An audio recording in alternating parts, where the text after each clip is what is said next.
Көрүшүңүз барбы, жок болсун айтыңызчы. Мына бул. Жок болсо не кыласыз? Жүрчү, азыр камераңды өчүрүп кой, жүр сүйлөшөлү өзүнчө. Жо силер эмне текшерип атасыңар анда? Мен ачык эле айтам негизи, бул таласта бүттү келеме. Акча. Адам башка нерсе жок. Бул чекпи? Жок, жаш бел. Бизге түшкөндөгү эмес да. Мынакей урматтуу Саламаттык сактоо министрлиги көрүп атасыңарбы? Таластагы жагдайды. Могул апа, могул мыйзамсыз. Сизден азыр жөн эле акча алып койду. Төрөткө чейинки, төрөттөн кийинки телүүлөрдүн баары акысыз. Акча алынбайбы сиздин роддомдон? Роддомдонбу? Эми акча алынбайт. Биз бир баланы жок дегенде 8.000 сомдон кем эмес акча бересиң да. Жакшы көрөдү, врачтар жакшы карады. Алган жок. Такыр албайт акча. Жок. Мына эсептеп алыңыз 1049 сом канча экен. Мындай жагдайлар кайталанбаш керекпи эми мындай? Жок, врачтар жаман Сизге окшогон ападан 1200 сом алып атат мыйзамсыз. Неге не дейсиз буга? Мен балам карая койгойт. Мен азыр келдим эле Москвадан, азыр келдим мен. Ооба, мен азыр келдим, балам көрөлөкмүн эле. Кара бурадан врачтары. Сунуштаймын деп атамын. Сунушуңуздун кереги жок. Сиз эмне чара көрөсүз деп атасыз? Мен сунуштаймын. Бир тараптуу. Кайсы бир тараптуу? Акча алганыңар факт болуп атабы? Элдин чөнтөгүнө кол салып атканыңар факт болуп атабы? Жок, ошону мыйзамда көрсөтүлгөн нерсени кылып атканыңар факт болуп атабы? Туура эмес, адамдардан келип алып талап кыла бересиңер. Жанагы алган акчаңызды кайта берип коюңуз эже бияка. Бул жак бүтсүн эми. Ичинде вообще албайт, биздики бар бекер экен деп. Бекер кылды, бизден 1 сом алган жок дешти. Негизи ошол пайда, бирок жана неме кылат го. Кесирово кылышат го.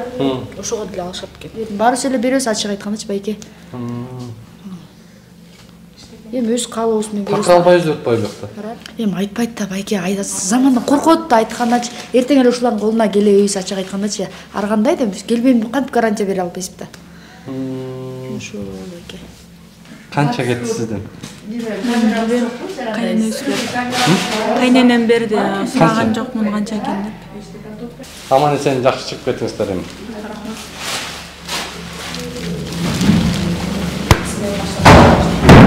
$200 сом күнүнө таап аткан киши ошол $100 же 2000 сом же 1000 сом бере албай калса, сиздин дарыгер кандай мамиле кылат? Мамиле бардыгына бирдей эле мамиле кылат деп ойлойсуз? Деп ойломокторго мен толук эле ишенем. Чындыкпы бул да? Ооба, чындык. Сиздер төрөгөн операция болгон аялдан аласыздарбы акча? Жок, неме ал сырттан келди да. Сырттан келсе акча алынабы? Жок, самопроизвольный выкидыш деп келди да. Выкидыш болгондо боюнда болгон үчүн выкидыш болуп атат да. Жок, аны неме? Не? Эже токсоңуз? Атыңыз ким? Сайрагүл. Жетекчи ким? Жетекчи Бул жер отделениянын. Отделенияда азыр ушу бирдей врач болот мен. Сиз, Ну, неге акча алып атасыздар? Мунуку мындай, ал дагы билбейбиз. Это выкидыш деп жибериптир да. Каерде көрсөтүлгөн жолдомосу жок келсе плата. Эч жерде көрсөтүлгөн эмес, жазылып көрсөтүлбөгөн турат. нерсени эмне үчүн сиздер талап кылып алып атасыздар? Мен жазган жокмун, ал жерде жазылып турат. Эгерде жолдомосу бар болсо бекер деп жазылып турат. Жолдомосу жок болсо акча алынат деген барбы? Жолдомосу жок болсо анан акча алат деген жок. Жолдомосу бар болсо бекер деп турат. Жолдомосу бар болсо бекер, жолдомосу жок болсо анда төлөш керек. Мамлекеттик кызматкер ар бир мыйзамды буквасына чейин так аткарыш керек. Так аткарыш керек. Мыйзамда көрсөтүлбөдү, мыйзам жок экен бул боюнча деп акча ала береби? Сиздин логикаңызда. Мындай. Сиздин тууганыңыз турбайбы главврач, Ооба, бир тууган агам болот. Мен жашырбайм. Ошон үчүн барбай ишенип жүрөт окшойт дейм да. Жок, мен барсам деле болот. Ал мисалы больницалар боюнча мен бар элекмин. Кара бура, Бакайта, бирок алар боюнча көп. Мындай бир алишемдиктер медициналык тейлөө сапатсыз, жакшы эмес акыбалда болуп атса, чара көргөнгө ыйгарым укуңуз жол берет. Эркиңиз да жетет да, чынбы? Жетет. Ошол эркиңизди биз ишке ашышын каалайбыз. Таластын эли сиздерге кайрылабыз. Төрөт бардыгы бекер. Төрөткө келгенден чыкканга чейин баары бекер.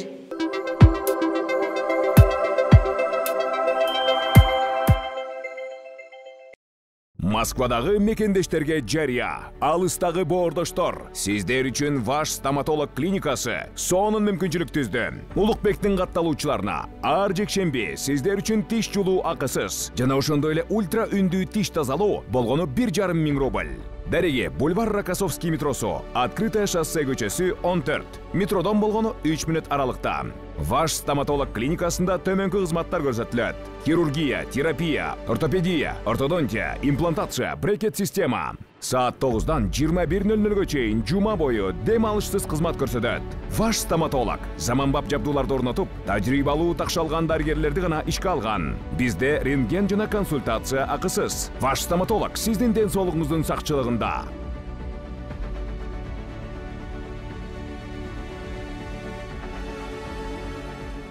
Саламатсыздар, урматтуу көрөрмандар. Биз азыр Талас облусундабыз. Тагыраагы Талас облусунун төрөт бөлүмү, жалпы эле ушул жакта медициналык кызмат көрсөтүү үчүн мекемелер экен. Азыр биз ушул өзгөчө төрөтканага чакырып, бул жактагы жагдайларды чагылдырып бериңиздер, ушул жактагы көйгөйдү көрсөтүп бериңиздер деп бир топ кишиден кат түшкөн. Дал ошол жагдай боюнча келдик. Жүрүңүздөр, эми кандай акыбал, кандай жагдай, жетекчилиги өзүндө, булар менен мындай бир акыбалды тааныштыруу үчүн келдик. Эмне дейт, чогуу угабыз. Саламатсыздарбы? Бизге эме берип коесуздарбы? Калат. Азыр бир аз бермей да, туруп турасыздар. Бизге эме берип коеңузчу жана. Бахиланын маска.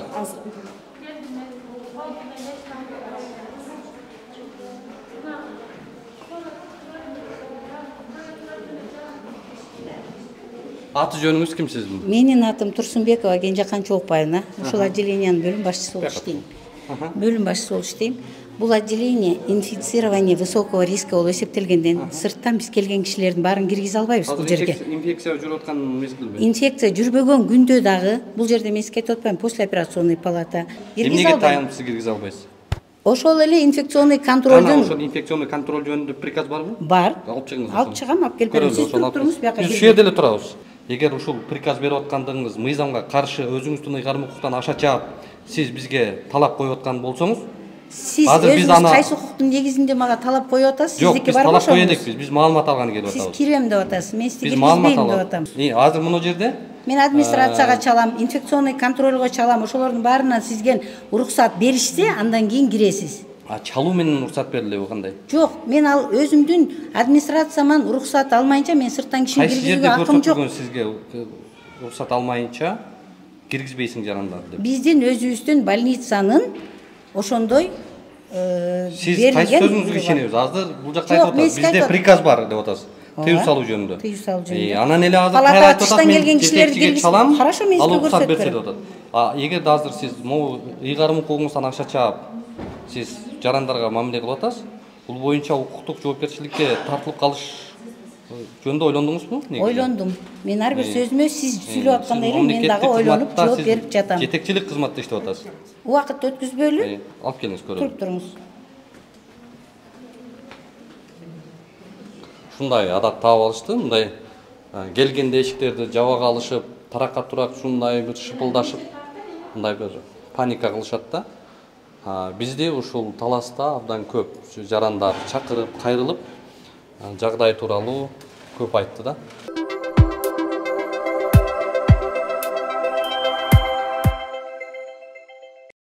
Урматтуу мекендештер, Москвадан Кыргызстанга жүк ташыган ишенимдүү ишкерди сунуштайбыз. Ишкердин аты жөнү Зайырбек Маматкаримов. 12 жылдан бери профессионал иш алып барган командасы аманатка кыянаттык кылышпайт.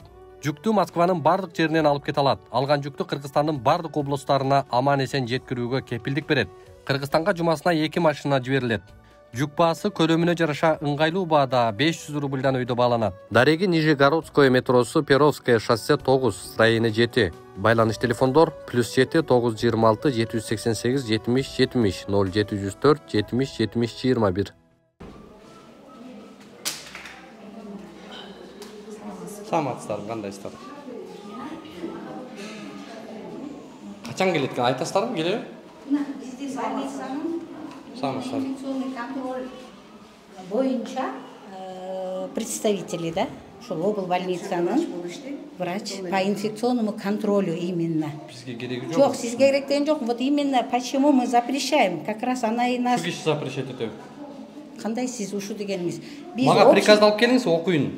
Сиз тыюу салуу жөнүндө айттыңыз, приказ бар деп атасыз. Ооба, биз мисалы сырттан келген адамдарды жүрүп атат деп атасыз. Ооба, азыр көр жүрүп атат, билесиз, Ошону алып келиңиз, приказды угалы. көрөлү, окуйлу. Эгер Көр боюнча приказ болуп аткан болсо, бар да биздин приказ. кирүүгө тыюу салган. Биз акырын чыгып кетебиз бияка. Негизи инфекция болгон жерде bizde, например, Аты жөнүңүз Дамира Токтосуновна.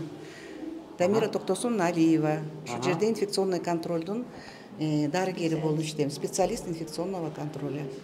Как эпидемиологмун да. Жок, мен жакшы иштей бериңиздер. Кубанычтабыз. Бизге приказ алып келиңиздерчи Бул көрөлү. кишилер вот сиз мени уксаңыз, ошол эле көр болуп жүрүп аткан учурда, азыр жүрүп атат да республикада билесиз да. Ошол боюнча бизде приказ Республикада ар нерсе болуп атат азыр. Бизде Таласта, мына Оңду больницада, инфекционный отделенияда көр менен кичинекей чоңдору да жатып атат. Ошон үчүн бияка кирип кетпеш үчүн ал инфекция жугушту да, капельный инфекция. Кана өзүңүздөр инфекция жөнүндө сүйлөп атасыздар. Инфекция жүрүп атканда кандай болуш керек негизи? Бизде көп приказ. Сиздер маскасын жүрүшүңүздөр керек беле? Биз бул жерде, например, азыр эшиктен чыгып келип атасыз мына, бут кийимиңиздер эшиктен. Мен бу жерден бүт которунуп келдим. Бүт ушул жерде эле жүрүп атам. Которунуп келдим мен бул жерге азыр. Инфекцияны талап кылып аткан киши өзү инфекциялык нормаларга ылайыктуу кийинбей. Жок, мына спецодежда меники. Ушул жерге да. Азыр күн ысыкта мен ооруканасында көйнөк беребиз сизге. Бул мен өзүмдүкү. Жууп тазалап берди, прачкадан неме кылат. Жок, заменный Замена, смена. Мен кийимим тиякта илинип турат. Кана маска. Сиз эшикти аралап атасыз, могул жерде канча киши? Мен ушул жерде эле жүрдүм да, инфекция башка жакта. Ичинде бул жерде толтура киши жүрөт. Жок, бизде көр боюнча. Бияка кирген жок да, бияка кирген жок. Сиз чегип келип атпайсыз болчу? Көр боюнча чыкканда приказ. Мен эми булар кимдер менен сүйлөшкөн жокмун да, беседа кылган жокмун да. Немеденчи, булар менен беседа кылган жокмун. Анан бияка занос болбош үчүн биз саламатсызбы? Сактайбыз. Төрөдүңүзбү сиз? Төрөдүңүзбү? Бир суроо берип бери чыгып эле сүйлөшөбүз. Палатага киргеле бери чыгып сүйлөшпөй. Аты жөнүңүз ким сиздин? Атым Гүлнара. Канча болду төрөгөнүзгө? 12-синде төрөгөм. Өзүңүз эле төрөдүңүзбү же операция менен? Жок, өзүм төрөгөм. Кандай болуп атат? Жакшы. Төрө өзүм келдим. Анан Таластагы элдер чындыкты айтпай койдуң. Биз билебиз акыбалды деп жаман көрбөйбүз сизди? Жок. Акча алдыбы бuyerda? Жок. Таксы албайбы? Жок. Мен 12 күнү саат 3-тө келдим. Жанымда партнер келди, жеңем. Жакшы көрөдү, врачтар жакшы карады. Алган жок. Такыр албайт акча? Жок. Сүйлөп аткан коопсуздугубузга өзүңүз каршы сөз кылып. Мен администрацияма известность коеюн, сизге уруксат берсе киргизейин. Менин да директорум бар да. Тура? Урматтуу мына Саламаттык сактоо министрлиги. Бул жакта мисалы кызматкериңер силерге маалымат берип, силерден уруксат алып анан киргизип калганбы? Мындай норманы силер качан чыгарып алдыңар эле? Эгер ошондой нормаңар боло турган болсо, мына коомчулукка ачыктап койгула, баарыбыз билип, мындай кыйналбай, эжелерди да кыйнабай туралы. Мен деле өзүмдүн администрацияма бирөөсү уруксат алайын. Айттым, пожалуйста, одноразовый халат, бахила и масканы. Азыр рухсат директордон азыр Директор менен сүйлөштүңүзбү? Да, сүйлөштүк. Уруксат берди деп атат. Директор уруксат берди. Эмесчи? Директор уруксат берип, директордун уруксаты менен жарандар кирип калган бияка. Бияка жарандар кирбейт деп сизге түшүндүрдү го. Директорге эгер жарандар кирбей турган болсо, сиз кичине баягы немерек кылып атпайсызбы? Жок, болбойт, берге сырттан келген немелер бар. Партнер катары төрөп атканда күйөөсүн киргизип атасызбы? Азыр көп руксат берилбей калган. Баягы коронавирустан кийин. Уруксат да бул. Бар, партнерский бар. Партнерский барбы? Бул приказда бекитилген сиздерден. Бекитилген.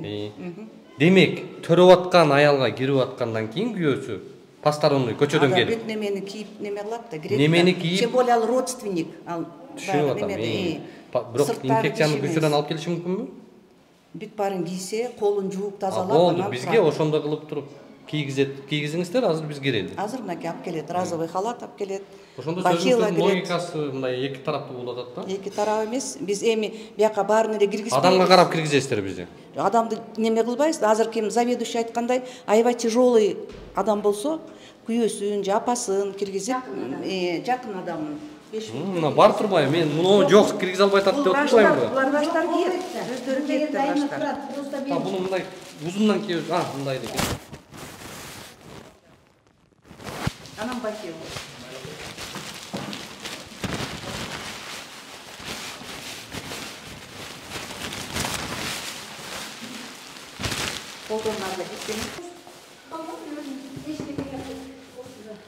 Бүт эле киши жокпу? Жок, ичинде баласын таштап коюп кетип калыптыр. кыздар 1-2 суроо беребиз дейт. Жөн жооп берип коесуң. Жооп берип коёбуз. Сен жооп берип коесуңбу? Сүйлөдү же мактап берди сиздерди. Сүйлөгүлө. Өтө жакшы сүйлөп берди. Сиз сүйлөйсүзбү? Баары сонун, короче. Баары бекер. Жакшы мындайча, көйгөй жок, такыр, төрөттө. Канчаны төрөдүңүздөр? Биринчи. Канча акча кетти? Мен эчтеке акча берген жок. Такыр акча алган жок. Сүйүнчү бердиңизби? Жок. Бекер. Сүйүнчү да бербедиңизби? Эчтеке акча берген. Сиз чаңыз. Сиз да бекер. Сүйүнчү да бербедиңиз. Сонун болгон турбай. Мына өнүгүү деген мына ушундай болот. Бербей койсо кулдуңда карабайт деп атат. Ошол үчүнбү? Билбейм, анысын деле неме кылган жокпуз, бирок негизи баары береби? Билбейм.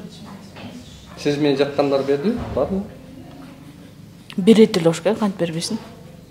Ой, окуй баары бекер деп атпайбы? Берет байке, баары берет. Любой адам эле берет да. Аны неме кылбасаң болбой калдыбы дейм. Канча алып төрөгөнүзгө? 1 ай болду. İçinde aşağı bak bizdeki bar bekер eкен деп. Бекер кылды бизден 1 сом алган жок дешти. Негизи ошол айтып, бирок жана неме кылат го. Кесир аба кылышат го. Ошого деле алышат экен. Баарысы эле беребиз, ачык айткандачы байке. Эми өз каалообуз менен беребиз. Так албайбыз деп атпайбы жакта. Эми айтпайт да байке, замандан коркот да айткандачы, эртең эле ушулардын колуна келебиз, ачык айткандачы. Ар кандай да биз келбейм деп кантип гарантия бере албайбыз да. Ошол байке. Канча кетти сизден? Кайненем берди, сураган жокмун канча экен деп. Аман эсен жакшы чыгып кеттиңиздер эми.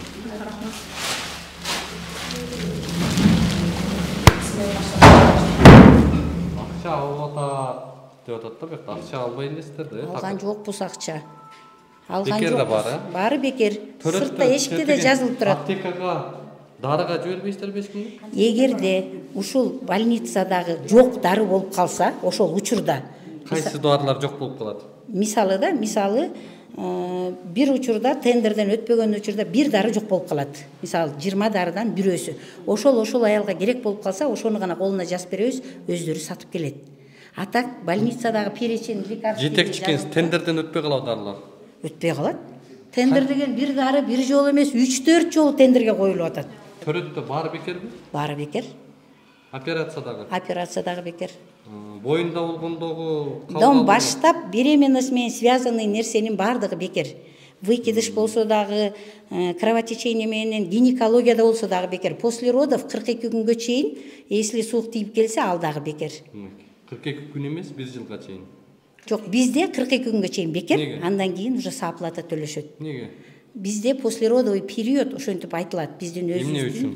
Биздегин өзүбүздүн приказыбызда ошондой. Послеродовый период длится 42 дня после родов. Министрликтин кириңиз, аябай грамотность ошол жерден окусаңыз бүт жазылган. Мен окуганмын. Ошол жерде ошентип жазылган. Мамлекеттик кепилдик программасында так жазылып турат. Төрөттөн кийин ошо төрөттөн кийинкилер 11 ай абсолюттук түрдө баары бекер болот. Эгерде ошол төрөт жагынан связанный болсо, башкалардын баары төлөшөт. Билесиз. Төрөттөн кийинки осложнение аялдын ден соолугуна келтирилген баардык ооба илинип турат, баары деле. Могу жерде де кепилдик деле илинип турат. Эмне үчүн 42 ай күн деп атасыз? 42 күн послеродовый период деп эсептелет. Биз ошол күндө послеродовый эндометриттердин баарын бекер дарылайбыз. Мамлекеттик кепилдик программасын окуп коюңуз. Мындан кийин антип айтпаңыз, 42 күн болбойт. Ал 11 айга чейин түрдө аялды мамлекет бекер камсыздап дарылайт. Хорошо. Төрөгөнгө чейин дагы, төрөттөн кийин дагы. Ооба. Акыңыздар анда. Бизде просто мен өзүмдүн жетекчиңиз каякта ошо приказ берип киргиз дегенге баралы? Администрациябыз Алексеевка деген айылда. Биздин больница 3 жерде бөлүнгөн. Алексеевка деген айылда биз администрация, бухгалтерия, жанагы тендердин айтыңыздарчы. Ошо акча алат деп коркпой эле кире берсинби? Таластын эли, сиздерге кайрылабыз. Төрөт бардыгы бекер. Төрөткө келгенден чыкканга чейин баары бекер. Жанагы акчалат дегендер жалган айтып аталар, э? Акчалат дегендер жалган эле болсун ал, э? Жалган эле болсун. Ооба, макул эле, жакшы. Биз аты жөнүңүз ким? Мен Ахматжан уулу Нурик. Талас областык Бакай районунун Кеңир Лайнамын. Мен ачык эле айтам негизи, бул таласта бүттү келем. Акча.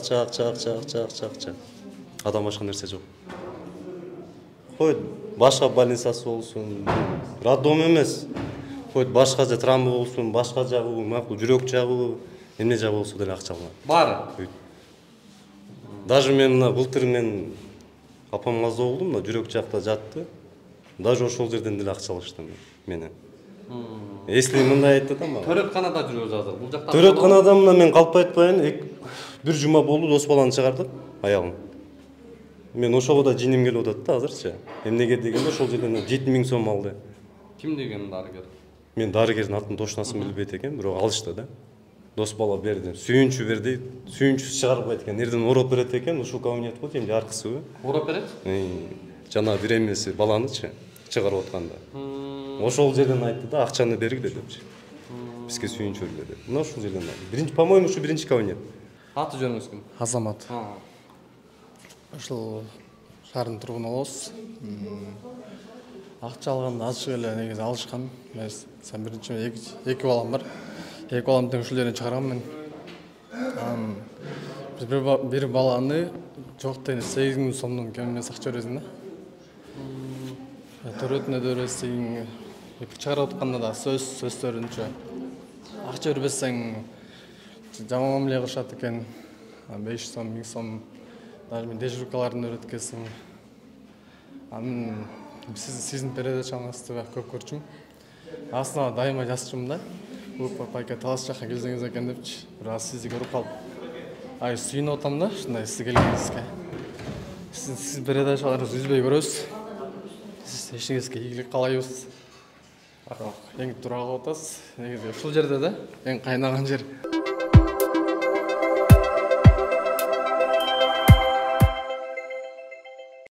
Көрүшүңүз барбы, жок болушун айтмакчы. Мына бул жакта дагы удостоверение сурап атышат эми. Барбы, жок болсо жак кетсин. Жок болсо не кыласыз? Эми бар болсо не кыласыз? Мне интересно, есть, нет? Жок болсо сизге көргөнүн бербей атат. Кайсыга төлөйүн деп атасыз апа? Буну жазып беришти го. Кайсы? Эмне деп жазып берди, түшүнбөйбүз да, буяка беребиз азыр. Неге? Сиз рентгенге түшүңүзбү кандай? Жок, мына келинди алып келгенмин, женский. Келиниңиз не болуп атат? Ушу женский келген. Жок, айтсаңыз. Гинекология. Выкидыш болгондо. Выкидышка бир төлөп атасызбы? Ооба, ошону тазалап. Ким кылды муну? Врач берди да берден. Аны бияка төлөйбүз. Меңиз төлөйт экен. О, выкидыштыкин алып коюңуз акчасын. Ошо эми тазалатканга төлөйсүң дейт го, канча төлөйт билбейм. Мунуга берди, келинге муну жазып бербеди келинге. Ушуга төлөп кел дептир, ошо. Канча бересиң деди? Чистка. Билбейм мен, каттан билем. Берсе билесиң. Сиз канча выкидышка канчаларын билбейсизби? Жок, бул жерде прейскурант жок мындай. Бананчага акча төлөйт деген. 5 неделя болчу, 5 эле кичинекей болчу.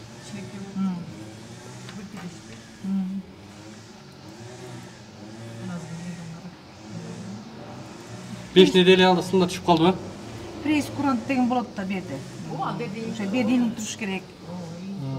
500 сомдон көп болуп калса не кыласыз? Берем да, эмне кылам, майда жок.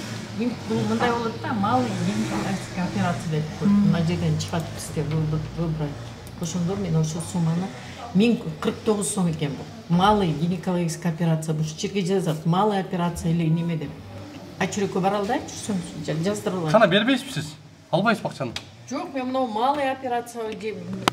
Ким жазып тур муну? Врач жазган. Ким деген врач? Чүрөк. Сурап көрсөңүз, чоң. Мына урматтуу көрөрмандар, бул апабыздын азыр келини операция выкидышке деп чыгыптыр. Мына жерге Асел деген дарыгер жазып тур. Эми түшүнбөй атабыз муну эмне деп жазды. Акчасын көтөрүп сизди буяка алып келип төлө деди. Ошо эме деди? Неге сизге монтип жазып жиберет? Прейскурант боюнча мен карайм, 1049 сом төлөдүм. Эже, мону неге сизге жазып пациентти жиберип атат? Себеби булар мен талон жазып берем, анан булар ошонун негизинде Талон жазып бересиз ушуга? Ушуга малый операция, вдруг это не малый. Жазып бериңиз көрөлү. Мен бир суроо алайын, врач. Жок, могу жака жазылып турбайбы? Эмне деп жазылып турат? Малый, неме деп жазылып турат? Не деп? Чайлыгы деген малый. Жок, могу не деп жазылып турат? Полосту матки дейт. Левая бирдеке. Кандай бирдеке? Канча сом алат? 1049 сом берди жазылып туруп. Алыңыз. А мен сурап көрөм. Кандай сурап көрөм? Сизге кагазды карматып, төлөп кел деп жиберип атат. Мейли, мен алып берем. Барбы акчаңыз ошондо? Анда. Мен все равно неме кылам да, тиякта кифтен өтө малый болуп калабы 3 айлык же совсем срогу чоң болушун билсин жетем.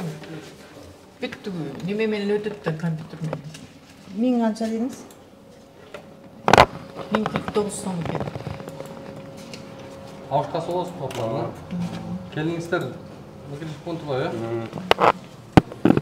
Ушундай айтып атам да, ушун. Пенсияңыздардан берип атасыздарбы? Пенсияңыздарданбы? Мына. Сенде майды бар? Жок майда. Я бербедим. Апалбаева.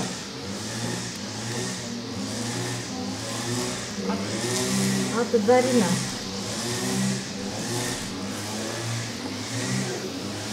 Сіздер қаяқтан келдіңіздер? Biz Бишкектен келдик. Эме блогерсиңерби же телевидение? Журналист. Журналист. Жакшы, көчөдө жакта.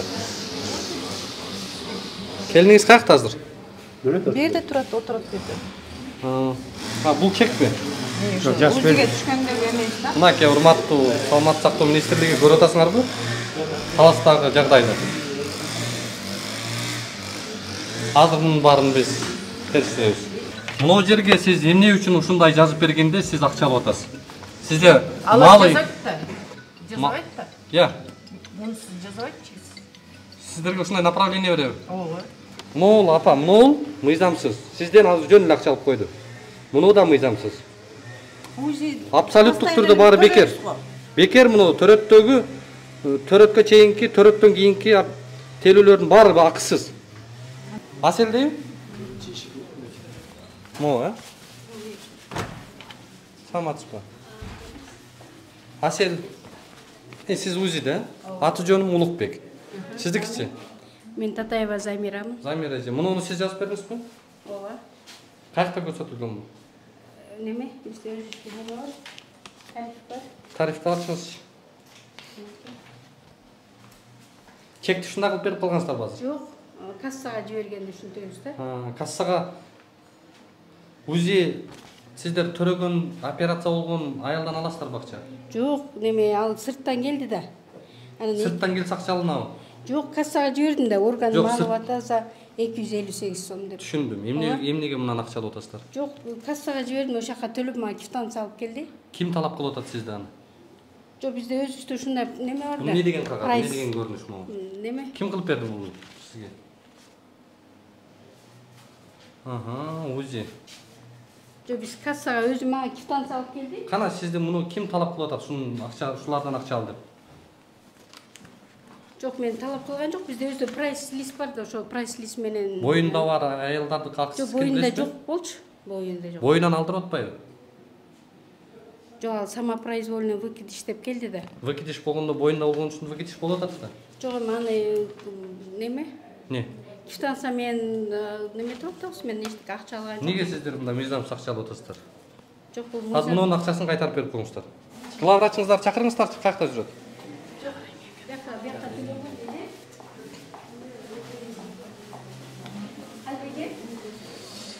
Калбеже. Гинекология каягында эле? Ошо жерде. Асел деген дарыгер,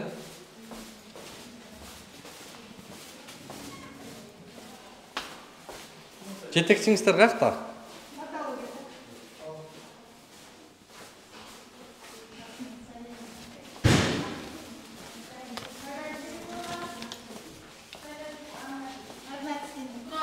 Мен неге операциядан неме деп?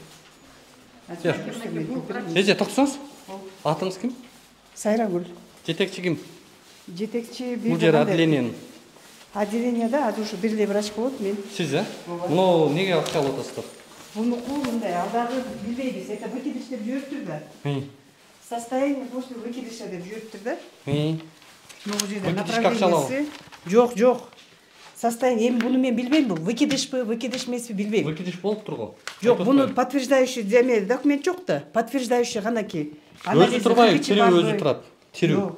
Сиз анда грубо сүйлөбөңүз да, тирүү турат деп. Жок, сиз эми доказательство сурап атпайсызбы? Доказательство сурап атам, анткени буну доказательство анализ болот да, ХГЧ деген анализ болот. Ошол анализ жок дейди. А может быть это нарушение болуп атат менструальной функции. Я откуда знаю? Мен по идее буну тазалап туруп, аны анализге беришим керек. Это выкидыш. Ооба, бул эми бияка кетет да, буну мен албайм да. Жок, сиз албаганыңызды билип атам. Эмне үчүн моундай кылып атасыздар? Бул жерде пресс-курант бар, ал дагы эмеге төлөйт деген. Пресс-курантта төрөгөнгө чейин, төрөттөгү обслуживание баарысы платныйбы? Көрсөтүп бериңизчи. Жок, буну мен беременна экени точно далилденген документи жок. А неге сиздер аны учетко турганбы? Билбейм аны мен. Бишкектен келген.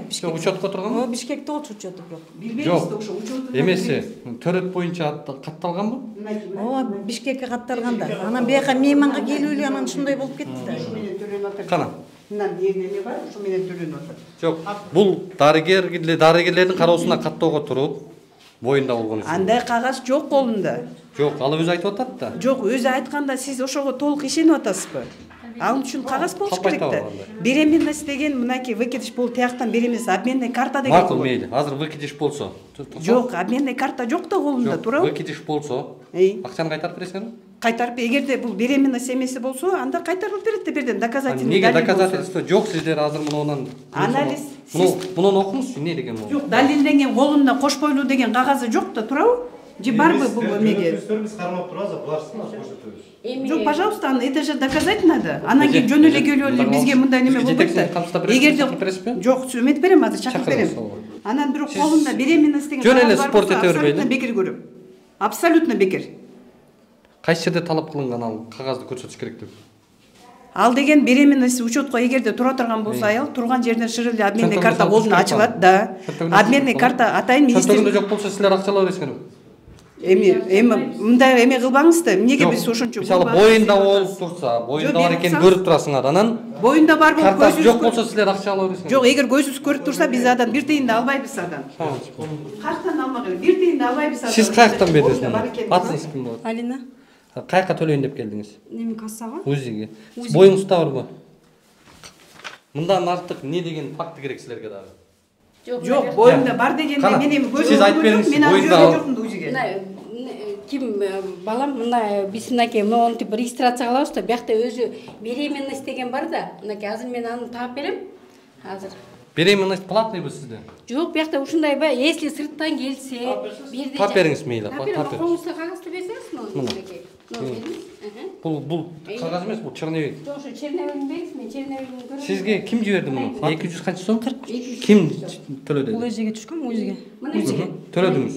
Жок, төлөгөн жокмун, мен алып келдим акчасын. А муну ким жазып берди? Мен жазып бердим, кассага төлөп келдим. Мынакей мына көрүңүзбү, мына 243 сом УЗИ течение беременности деп турат. Мынакей бул жерде да турат, мынакей УЗИ течение. Урматтуу Саламаттык сактоо министрлиги ушул эжелерди кыйнабай кичине түшүндүрүп койбойсуңарбы? Бул эжелер түшүнбөй атып, эми байкуш жарандарды кыйнап атат. Эмне деген көрүнүш? Кыйнаган жокпуз. Беременность деген кагаз жок. Сиз жетекчини чакырып бериңиз, анан кийин спорт кылабыз. Например, кагаз жок болгондон кийин УЗИ состояние вытечет. Это УЗИ берип атат да. Чынында бу жерде гистология болуш керек да, подтверждающий. Мен ошону айттым, айланайын барып сен төлөп кел. Анан көрөлү дедим. Тияктан болсо жөн эле кагазга жазып берип коюпту, стандартный направлениясы жок экен. Первичкаданчы. Сиз данное время азыр мына келин турат, аны көрүп туруп эле меники боймон ушу сиз, например, аны далилдей аласызбы? Аны үчүн анализ алыш керек да, туурабы? Анализ алыш керек. Анализ алыш үчүн аны ХГЧ алыш керек, и плюс аспират ичин жана остаток деп атпайбы? Аны тазалаш керек. Тазалап туруп, аны гистологияга жөнөтүш керек. Ошондо далил болот, ошондо кагаз түрүндө далил болот. Направлениясы экен, а? Анализдер бар, направление. Каяктан түшкөн? Бишкектенби? Бишкектен артиллерияны өтүп келген ол. Булар өстө Бишкекте жашайт да. Анан бияка айылдап келген.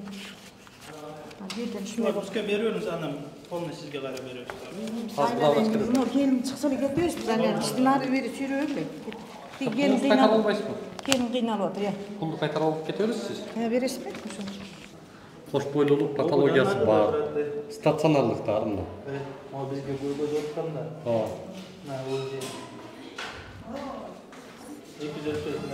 Социалдык жана медициналык алдырууга мына бойдон алдыруу үчүн келишкен аялдар. Эмес жок экен. Төрөө үчүн келген аялдар. Бойдон алдыруу аборт. Баш милдет турат медициналык. Апа мына карасаңыз мына жерде жазып койгон 100% акысыз. Мына төрөт үчүн келген аялдар, бойдон алдыруу аялдары.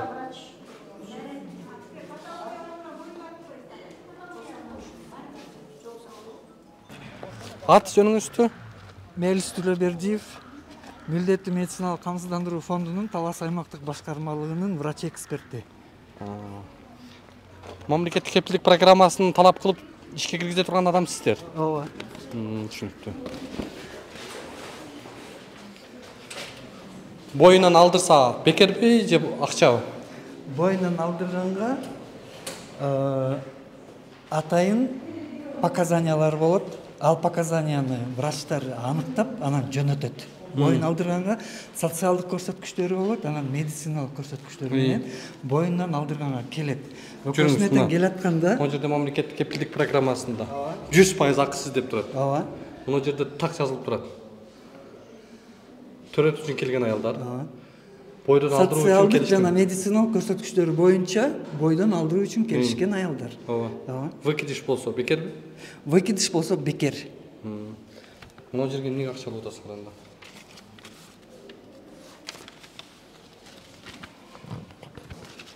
Шотко оплатаны монда кылып туруп жазып берип койгон бу кандай?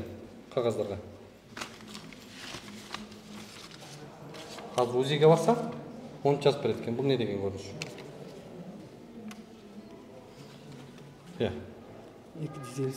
Буну силерде бланк жокпу? Бланканы деген, муну деген бланк Мону мынча сом төлөйсүң деп врач берип атат да. Ал барып кассага төлөйт да. Кассага врач мынча сом төлөйсүң деп айтат пациентке. Бул төлөй турган саплаталар эгерде бул пациент ооруканада жатса, ал мына закон боюнча саплатаны гана төлөйт дагы. Саплатаны төлөйт дагы башка. Мындай элдин башын айландырып, мындай ток этерине жооп бериңиздерчи мындай. Так жазылып турат мына жерде. Мамлекеттик кепилдик программасында. Мына жерде врач жазып берип атат муга. Не деп жазып берип атат? Окуңузчу не деп турат? Не деп туруп атат? Мыва полости матки. Буга акча алынабы? Мындай. Алынат. Эгерде пациент консультацияга келген болсо, ал историясы жок болсо, ал оорукананын пациенти эмес, ооруканада жаткан пациент эмес, сырттан келгендердин бардыгы история оформить этилгенге чейин УЗИ өтөбү, рентгенге өтөбү, шланга жутабы, анализ тапшырабы, бардыгын төлөйт. Мына жерде бүт мындай историясы турат. Боюнан алдырыш үчүн УЗИге түшүп анан келет. Врачка платный болобу? Боюнан алдырганга чейин, мына жерге келип, бул стационар. Биздин ПГГда жазылып турат. Мына нерселердин бардыгы бекер, инапевричке, инастационары деп турат. Стационарда жазылганда катталган жаранга врачтын жолдомосу бар болсо, бекер деп жазылып турат. Жолдомосу жокчу? Жолдомосу жок деген, жолдомосу жок деп турабы? Жолдомосу жок келдиби, платный. Каерде көрсөтүлгөн? Жолдомосу жок келсе платный. Эч жерде көрсөтүлгөн эмес, жазылып турат. Көрсөтүлбөгөн нерсени эмне үчүн сиздер талап кылып атасыздар? Мен жазган жокмун, ал жерде жазылып турат. Эгерде жолдомосу бар болсо, бекер деп жазылып турат. Жолдомосу жок болсо акча алынат деген барбы? Жолдомосу жок болсо, анан акча алат деген жок. Жолдомосу бар болсо, бекер деп турат. Жолдомосу бар болсо бекер, жолдомосу жок болсо, анда төлөш керек. Мамлекеттик кызматкер ар бир мыйзамды буквасына чейин так аткарыш керек. Так аткарыш керек. Мыйзамда көрсөтүлбөдү, мыйзам жок экен бул боюнча деп акча ала береби? Сиздин логикаңызда. Мындай. Направлениясы менен, мынакей. Мен оорук бейтап адаммын. Мен өзүмдүн катталган жеримдеги дарыгерге келгенде, мына токтомдо жазылган кепилдиктер жарайт. Мен каалаган жериме барсам, мага кепилдиктер жарабайт. Жөн турсаңыз, эми министрликте кече приказ чыкты. каттоосу кайсы жактыгына карабай туруп баардык жерден көрүнүүгө укуктуу деп. Кыргызстан жараны. Каттоосу деген паспорттук каттоосуна карабастан каалаган жерине үй бүлөлүк дарыгерге каттоого турганга укугу бар деп жазылган ошондой приказ чыккан. Ал приказды боюнча мен келдим. Мен бейтапмын или пациентмин. Мен Талас шаарында жашаймын. Мен Муноол айылга же болбосо айылда жашаймын. Муноол шаарга келип туруп, мен ушул жерге турганга каалайм дедим. Бирок дарыгер дагы, ооба, мен дагы каалаймын, мен сизди учетко аламын өзүмө. Сиз менен Муноол приказда көрсөтүлгөн келишимди түзөмүн дагы, экөөбүздүн ортобузда мындай, сизге мен үйүңүзгө бара албайм, анткени сиз айылда жашайсыз, мен шаарда иштеймин. Сиз ооруп калып үйүңүзгө чакырсаңыз, мен барбаймын дейт. Анан ал дарыгер макул, мен сизди өзүмө каттаймын деп. Ал макул болсо ал каттайт. Ушундай жагдай үчүн, ушундай мамилеңиздер үчүн өнүкпөй атат. Мына жерде турат анализдери. Бишкектен келип атат бул жаран. Бишкектен келип бул жакта ооруп калып атат. Анан операцияга силер акча алып атасыңар бу жактан. Точно ушул сыяктуу эле. Төрөткө келдиби? Азыр төрөй турган болсо, эми да карта ачып, история ачкандан кийин карта история боюнда болгондо ачылат. Эмнени айтып атасыңар? Төрөөрдө ачылбайт ал. Аты айтып атам? Алымбек. Алымбек мырза, сиз де азыр кызматта бошсуз бу кандай? Бош эмесмин. Жок, просто мен берде иштейм. Просто берде. Барбайсызбы, ишиңизди кылбайсызбы? Берде иштеп жашнакка түшүндүрүп аткан жайрак эле мамиле кылыш керек да. Жайрак мамиле кылыш керек. Сиз адвокат болуп калдыңызбы же? Жок, силер эмне текшерип атсыңар анда? Силер милдетиңерди аткарбайсыңар мындай. Аткарып атасыз. Бизге тоскоол болуп атпайбы? Силерге тоскоол, мен коридордо жүрөм мына. Биз келип жарандарды күтүү залында жүрөм. Жүрчү, камераңды өчүрүп кой, жүр сүйлөшөлү өзүнчө. Мен сага мощный нерселерди айтып берем. Айтып берем мына, эмнесин чачасың? Жок, камераңды айтып бер. Камераны эмне качасыңар? Сен азыр билем мен силер кандай кылып бересиңерди. Билесиңби? Жүрсүң, өзүнчө сүйлөшөбүз. Мен сага жакшы нерселерди айтып берем. Эмнени айтып бересиңер? Эмне болуп атат, кандай болуп атат? Элге деле жакшыны айтып бергиле, элге айтып бергиле жакшыны. Мага айтпайлы, элге айтып бергиле. Ошондон сен анализдеп чыгарасың. Жок, жакшыны айтып бергилечи. Ошону анализдеп туруп чыгарасың. Жүр, мен сага айтып берейинби өзүнчө? Эмне болуп, кандай болуп, проблема эмнеде айтып берейинби? Айтып берем. Жүр, камера эмес, жүр, өзүнчө сүйлөшөбүз. Айтып берем. Ал жерде айтып берди. Кээ бир тактай турган нерселер бар да. Мисалы, тактап ала турган нерселер бар. Ошону өзүнчө айтып жүрсүңөр силер мындай. Сен мына баардыгына элдерге туура маалымат жетсин. Жүрмү сен өзүнчө сүйлөшүп отур. Туура эмес болуп атат, айткыла да, менин уят кылгыла да туура эмес берип атат деп. Жок, бир тараптуу. Кайсы бир тараптуу? Акча алганыңар факт болуп атабы? Элдин чөнтөгүнө кол салып атканыңар факт болуп атабы? Жок, ошону мыйзамда көрсөтүлгөн нерсени кылып атканыңар факт болуп атабы? Туура эмес адамдардан келип алып туруп талап кыла бересиңер. Силерчи ошондойсуңар да. Камераңарды көтөрүп, микрофондорду көтөрүп, туура эмес адамдардан талап кыла бересиңер. Главврач чакыртып коесуздар бизге. Жок, мындай да бардык жакты тарттыңар дейм, система тартканда эмес. Система бул. Оңол моюнча тарта беребиз. Силер оңолушуңар керек болду. Буларды аттестациядан кантип өткөздүңөр? Жарандарга кантип мамиле кылыш керек эле? Оорулуу адамдарга кандай мамиле кылыш керек? Бул атайын талаптар бар го медициналык. Кантип булар келген жаранга кантип мамиле кылыш керек? Келгенini мисалы үчүн азыр биз келсек эле монда беттен алып талап атканы бул врачебный этика деген каякта. Аты жөнүңүз ким? Мен Туганбек кызы Бурул. Ошол жака түшкөндө бизге айтты, бала жашнакай, просто простуда деп койду. Биз 3 күн баланы кармадык ошол жерде. Ал бала тяжелый экен, элестетиңиздер. Биз ошол жерде бала кайра ичим дегенден биз Молдасанын аркы айылындагы больницага алып бардык педиатрга. Ал жактан айтты, кишечник бала ооруп атат, бул кишечникте проблемасы бар деди. Ал УЗИси жок эле, эчтекеси жок эле айтты бизгечи. А биз Кара-Бура районунун больницасына барыңыздар. Вот они прекрасно обслуживают нас. Азырчы бизди жашнакка кылып кабыл алып, операцияда Мен айтайын деп атасыз бизге. Мен айтарым дегеним, бул жерге эмес, Кара-Бура районунун больницасын бир текшерип коюңуздарчы, суранычы. Барабыз, ал жакка да. Барыңыздар. Мына, бул жерде назначениялар дагы бар. Курт бар дептир, ошол ичине ангинасы бар деп жөнөтөптүр. А бул жака биз срочно госпитализировать этип, операция болуп жатат бала. Эгерде вдруг биз кечигип калганда эмне болот эле? Биякта хирургдар артустан кууп жүрдү булар. Операция кылгыла баланы, кылгыла деп жүрдү. Саат 2-де келдик, жашнакай тозуп алды. Кара-Буранын ооруканасы. Сиздер текшере турган жерди текшериңиздерчи, суранычы. Мына мен Кара-Бура районунун больницасына кесарево сечение болуп, ал жактан кыла албай мен ушу таластыкына келгем. Постоянно ушундай бизде Кара-Бура жакшы. Жарандар үстүндө жатат. Чөнтөгүнөн акча берип. Биз берген жокпуз, биз берген жокпуз. Силерди айткан жокпуз. Силер Кара-Бурада кандай кыйналсаңар, бул жерде ошондой кыйналып аткан жарандар бар. Караңыздар да, байке. Бардыгы эле бирдей Сиз эмне эмес да. мактаганы келдиңиз буларды? Жок, мен айтып коеюн деп келдим. Ошол Болду, айтып коюңуз, болду. Мына коюп коюңуз. Минустарды эле кемитөрбөй, кичине плюстарды. Мыналар жетелеп келип, мына сүйлөп кой деген кишиңер ушул. Сүйлөп койдум деген жок. Мен азыр Мына кел. Мына апасы келди, сүйлөп койсом болот. Мен тааныбайм да буларды. Жетелеп келип атат. Айлык боюнча айтып коеюн сизге. Ошону мен жакшы. Эме кылбайсыңарбы? Пациенттердин баарын эле чыгарбайсыңарбы? Көрдүм сен өзүң түшүнбөй атасың. Макул. Врач жок, каяка барасыз? Ишендик. Бирөө мени мындай жалдап алды деп айтсам, мына үстүндө Макул. Мына эчтеке Сизде могу жерде жоксу?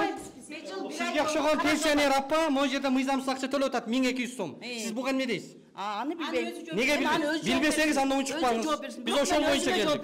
Биз ошол боюнча келдик. Ушул врачтар жаман Сизге окшогон ападан 1200 сом алып атат мыйзамсыз. Неге не дейсиз буга? Мен аны өзүнө жооп берсин. Неге берди? Не себептен? Биз ошону тактаганы келдик. Ошону такта. Сен болду эже, вопрос жок, башка. Мен балам карай албай койду. Мен азыр келдим эле Москвадан, азыр келдим мен. Ооба, мен азыр келдим, балам көрө элекмин эле. Кара бурадан. Кара бурадан койду, кара буран врачтары. Мындай болду. Менин балам ооруп калат. Ооруп калганда апам. Билбейсиң, сен дарыгерлер жакшы деп атпайсың. Кел мына. Жок. Улукбек мындай азыр. Булардын тиешеси жок пока. Менин апам балам ооруп калды. Жонтөөнүн айылдык поликлиникасына апарды да. Ал жерде назначение жасап берди. Ким деген врач экен? Мен аны билбейм, апамдар көргөндө мен азыр эле Москвадан эми келдим, жанына келдим азыр. Балам көрө элекмин азыр. Жерде назначение кылып берет, районго жөнөтөт. Районго жөнөтүп, клизма кылыш керек, первый помощь жасаш керек болот да. Анан жерге алып келгенде баламды эч ким карабай коет.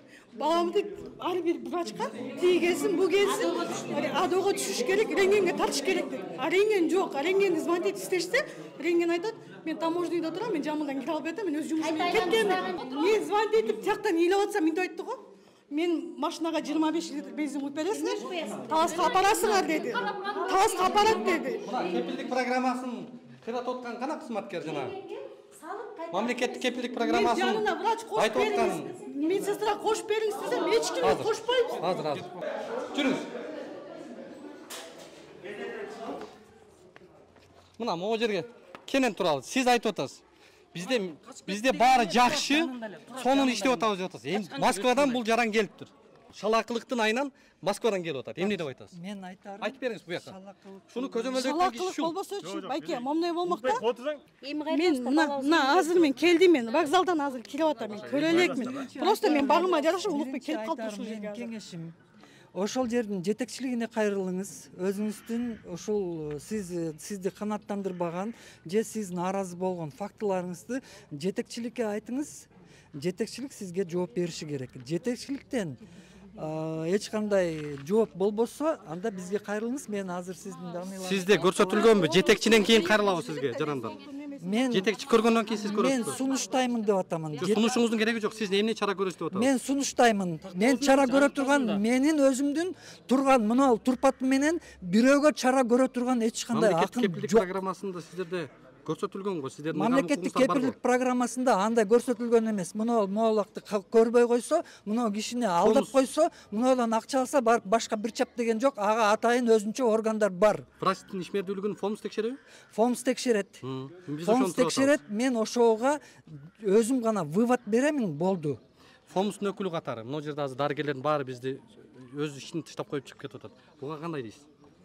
Өз ишин таштап коюп атканга, буларды жумуш убактысын таштап кеткенге жетекчилиги бар. Булардын үстүнөн караган кишиси бар. Мен сунуш гана берем. Түшүнүктүү, болду. Биз азыр анда тийиштүү суроолорубузду сизден жогорку турган кызматка айтабыз. Жооп берейин дедим, жооңузду алган жоксуз. Жок, сиз жооп бериңиз. Сиз чара көрөсүз, кандай чара көрөсүз? Мен чара көрбөйм деп ал сурооңузга жооп бердим уже. Сиз айткансыз 790-токтомду көргөзүңүз деп. Аркаңыздан байдан бери жүрөмүн. Мен могу жерге келген дагы өзүмдүн ишим бар. Силердин ишиңерге кошулуп алып, кечке акча мыйзамдуу экен. Мыйзамдуу экенин мен азыр сүрөткө тартып алдым азыр. Кантип аныктайсыз? Мыйзамдуу эмес экендигин мен азыр жөнөттүм. Бул кишиге история ачылганбы, ачылбаганбы, бул адам ооруканада жатабы, жатпайбы? Анан айтам, мен турган турпат менен айта албайм буну. Түшүнүктүү. Биз азыр урматтуу көрөрмандар бул жактан адекваттуу жооп ала албадык. Башка оорукананын башка сүрөтчүсү. Бухгалтер сизби? Мына акча мыйзамдуубу? эмне болгон акча? Аты жөнүңүз ким? Айгүл Асылбековна. Айгүл эже, мынау акча мыйзамдыбы? Так, мен 49 сом. Палата граждан сообщества аппарата медицинский гинекологический операция. Эгерде бул больной биздин история аштырып, биздин ооруканага жаткан болсо, Сиздин историяңызда эмес, ал мамлекеттин жараны Бишкектен история ачтырган, боюнда болгон, выкидиш болгон. Жок, биздин ооруканага жаткан бекен бул. Жаткан эмес. Бизге алышы керек. Мен история ачылганын барып мен отделениеден выяснить этем. Мен сүйлөп атам бuyakta. Мына улам келип эле далушул дарыгер бизге жок болот. Операторго тийишпеген. Бuyakta Эже, бул жакта сизге сурабайсың сен? Сурап атпайм, канча жолу сурап? Айткан жоксуң сен.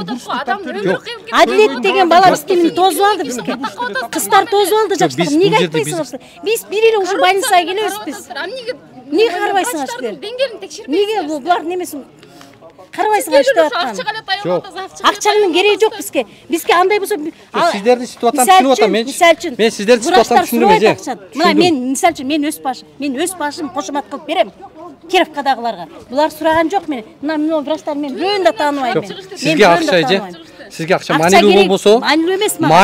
Маанилүү болгон кишинин укугун корготабыз. Жаны керек мага. Балам жан үчүн берем мен. Бирок эч ким алган жок менен акчаны. Ким коргойт бизди?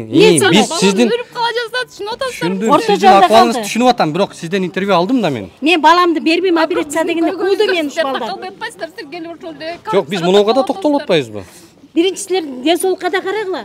Мындай реальный сүйлөчү сен балам. Мына ар келген өзүнүн баласындай кара. Сиз тактап чыгасызбы эже? Ооба, мен ал 49 сомдун фамилиясын несин алайын, тактап чыгайын. Мына калып атат. Жаткан больной болсо мен тактап меме кылып берейин. Азыр кайтарып бериңиздер бул акчаны. Мына УЗИге түшүп атат, мына көрдүңүзбү? УЗИге түшүптүр, ооба. Бул эгерде бизден история ачылып, стационарга жатып, барып УЗИге түшсө, азыр жатып атат бул жакка, азыр жатып атат. Азыр историясы ачылган саатын көрөлүк. Если история ачылып калгандан акча алсаң да жүрүңүз. Ошону текшерип чыгам. История ачылып элек болсо, алганда болот. История ачылып калгандан албайсың. Историясын көрөлүк. Бектабыл историясы. Жок, история буркана ачылгандан кийин бул жакка келет. Ооба, биринчи эмеден ачылат. Приемный отделение. Жок, азыр көрөбүз. Фамилиясын айтып койсоңуз. Приемный отделение. Мына фамилиясы турбайбы? Бул жакка келет. Амбулатория. Ана ачылган эмес экен. Не болот эми? Бул акча? Не болот акча? Муну кайра возврат кылып берет. Кана, кайненеңизди чакырыңыз. Эже, кайненесин чакырыңыз. Жата турган больной жок, жок, амбулаторияга келет. Жата турган. Неге ушинтип акча алып атасыңар? Биз ушул үчүн күрөшүп атабыз да. Албашы керек болчу азыр. Бар тактайм эмнеге алган? Мына мамлекеттик кепилдик программасынын представители келип, эмне деп жооп беришин билбей кетти. Жок, мен азыр муну тактайын. Кассирден барып тактайлы. Азыр тактайбыз. Кайненеси кана? Зарина. История ачылган эмес, Зарина деген. Историясы жок деди. Мен азыр үстүнөн түштүм, чогулткан сурайынчы деп элечи, эмне болду эле деп. Кана. Кайнеси жок экен. Өзү Азыр акчасын ким алып келип берет буга? Же өзү барабы? Эже, сиздин акчаңызды мыйзамсыз алып койгон? Жок, азыр силер история ачтырып жаткан жоксуңар. История. Канча жолу айтыш керек сизге? Мен өзүнөн да сурабайм, история ачтырган жоксуңар. Буну төлөп кел деп ким жөнөттү? Жок, УЗИге төлөдүңөр. А буну 49 сом төлөп кел деп ким жөнөттү? Кайсына? Муну жазып берип сизге ким жөнөттү? Буну Сайреже барып билип кел деп неме Бул кылды. төлөнгөн акчаны сурап. Муну төлөндү. Ошон үчүн Төлөп кел деп ким 1000 сом жөнөттү? төлөдү кайненең. Кровотечение болуп келдим да мен өзүм. Боюнда бар, сизден мындай бир консультация кылдыбы киргенде? Боюңда барбы, эмне болду эле деп мындай врач сурайт го. Мен могу менен азыр эле терден УЗИге түшүп, ушу менен кирдим да. Жок, боюнда бар экенинизди билдиби дарыгерлер? Билди, кровотечение болуп келдим да. Мен Бакаятадан келдим деди. бар экен, ал айтып атат. Кровотечение экенин билдим, бирок боюнда бар жок экени жөнүндө эч кандай документ жок экен деди. Бурчуна жыласына Талаш облустук бийлешкен ооруканасынын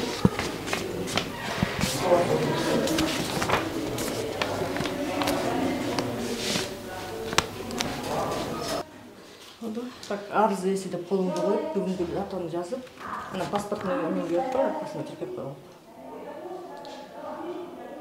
Мына азыр жогорудагы пенсионер кайненеси төлөгөн акчасын азыр кайтарып атат. Азыр главный бухгалтер арыз алды. Арызды да бир тартып койгула. Неме? Эмени туура түшүрүп койгула, мынакей. Эмне үчүн бул акча кайра кайтарылып, арыз жазылып атат, аны биз түшүндүрүп коелук. Бул келген учурда состояние после выкидыша деген жазуу менен келген, УЗИ менен, туурабы? Бирок ал канча срок менен боюнан түшүп атканы жөнүндө эч кандай эч жерде жазылган эмес. ал кагазды кийин ошол эле биздин өзүбүздүн протоколубузда жазылган, если неосложненный выкидыш, мына неполный выкидыш болуп атса, бул амбулаторный уровеньде жардам берилет. А бизде эгерде стационарга история ачылбаса, амбулаторный уровеньде болсо, биз алардыкын платно эле акча төлөнөт. Потому что только бесплатная услуга медицинада история ачылат, номери коюлат, ошон менен жаткандар. Бул Бишкекте каттоодо туруп атпайбы? Төрөт боюнча. Ошол сразу кыйнабай эле өзүңүз алып келип бересизби? Кагазын көрсөткөндөн кийин билинип атат. Түшүндүрүп коюңуз тиги кассырга дагы. Канча жылдан бери бухгалтерсиз? Мен главный бухгалтер болгон 2 жыл болду. Главврачыңыздар качан келем деди? Главврач ал бүгүн замминистр келип, Карабура Манас районуна ошол жака кеткен.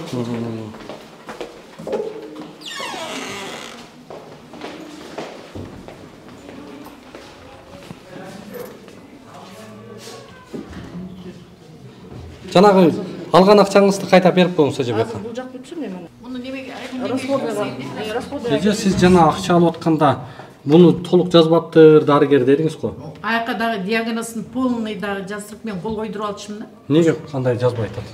Жок, мен көрөйүнчү. Жазылып туруп, бирок мен дагы айттым да, уточнение мен все равно чукка апарам. Это же не маленький сумма. Мен сизге айттым. Ошо дарыгердин направлениясын мен көргөн жокмун. Мен дагы барып көрөйүн, бир сыйра сурап алайын дедим. Дарыгердин направлениясы. 1049. Могу сумманы эле мына жерге получу дейм. 1049 деп жазасың. Жазасың. Жок.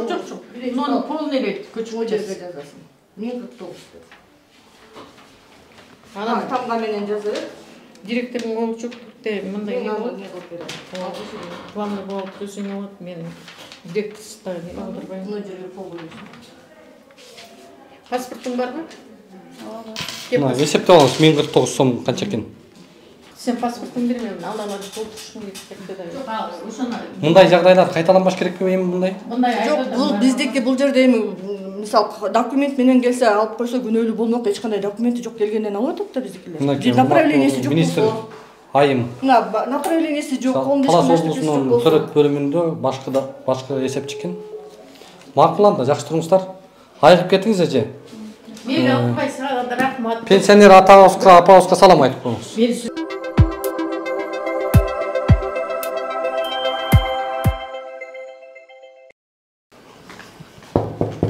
Саламатсызбы? Кандайсыздар? Жакшы. Атыбыз Улукбек.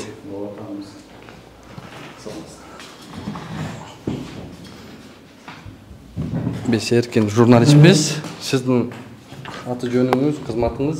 Усупбеков Нурдин Сарымсакович, Талас областык ооруканасынын директору. Главврач.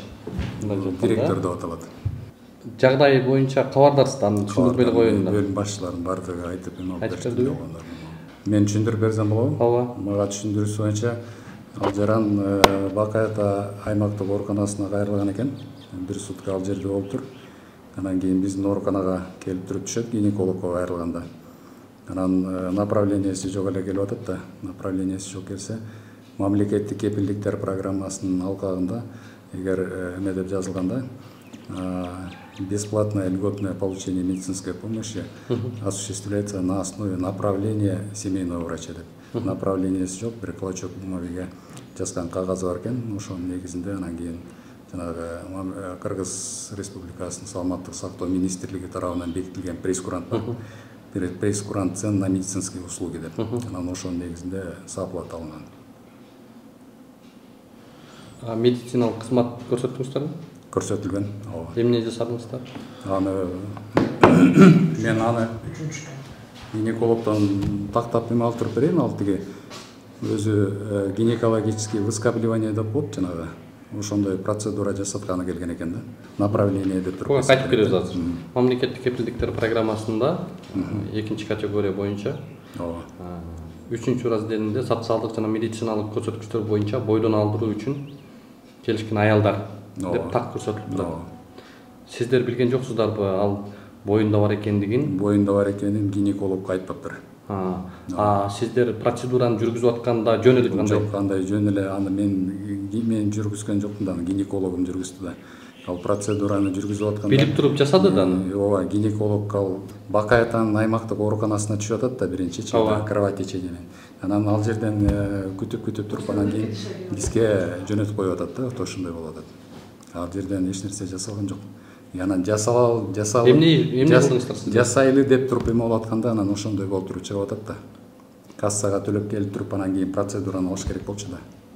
Бул бойдон алдырып атат да сиздерден? Жок, бойдон бизден алдырткан жок. Боюнан ошол жактан эле түшүп калып атат да. Ал жактан Бакай атадан болот алга. Ооба, Бакай атадан болот. Мен мезин жана кагазын алып келсеңиз.